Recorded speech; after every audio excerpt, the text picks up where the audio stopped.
আজকে আমি arithmetic progression বা সমান্তর প্রগতি নিয়ে আলোচনা করব। এই অ্যারিথমেটিক প্রোগ্রেশন নিয়ে আলোচনা করার আগে অবশ্যই আমাকে সিকোয়েন্স সম্পর্কে জানতে হবে। সিকোয়েন্স কি? What is sequence?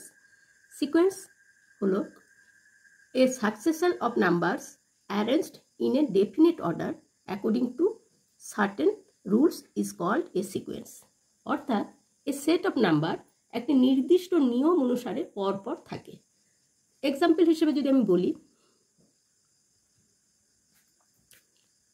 u1, u2, u3 dot dot dot dot un dot dot dot, এই যে এখানে প্রত্যেকটি নাম্বারের সাথে একটা রিলেশন থাকে, মানে un, u2, u3 এরা পরস্পরের সাথে সম্পর্কযুক্ত, each terms related with each আদার।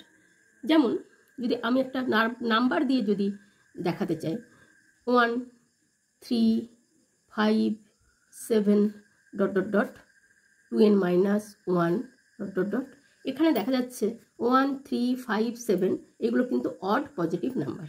এখানে প্রত্যেকের সাথে প্রত্যেকের একটা রিলেশন আছে। দুটো নাম্বারের মধ্যে 1, 3 মধ্যে কমন যেটা ডিফারেন্স সেটা 2, 3 আর 5-এর মধ্যে কমন ডিফারেন্স 2, 5 এবং 7-এর মধ্যে কমন ডিফারেন্স 2। তার মানে এই যে একে অপরের সাথে রিলেটেড, এইটাই হচ্ছে সিকোয়েন্স।